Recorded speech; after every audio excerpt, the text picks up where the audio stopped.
से लोर ढरे। मड़वा में पापा बैठा सिरावा झुकाई जी, नयन से नीर ढरे नदी के समान जी, नयन से नीर ढरे।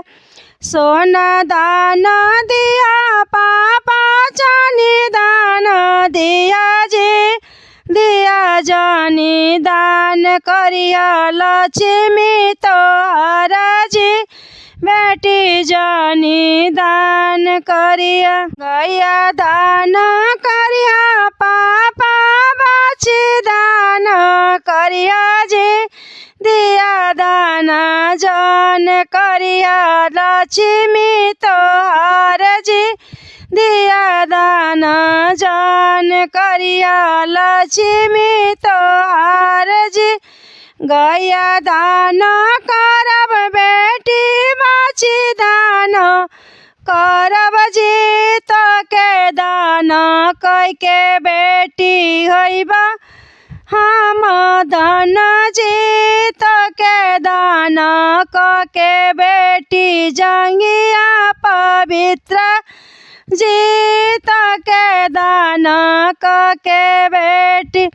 गैया के दान करी कापेला शरीर जी, बछिया के दान करी नैना ढूरे लोर जी, बछिया के दान करी।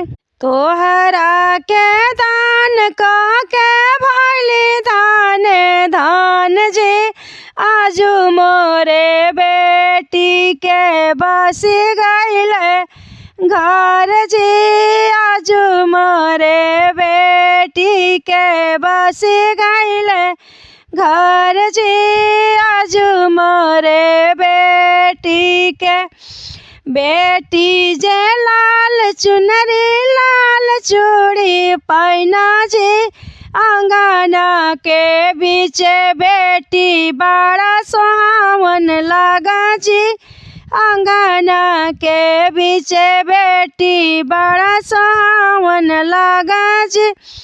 बैठे ले अपना पापा मड़वा के बीच जी, सिरावा झुका के पापा नैना ढरे नीर जी, सिरावा झुका के पापा के नैना ढरे नीर जी, नीरावा ढरेला पापा नदी के समान जी, नीरावा ढरेला पापा नदी के समान जी, नीरावा ढरेला।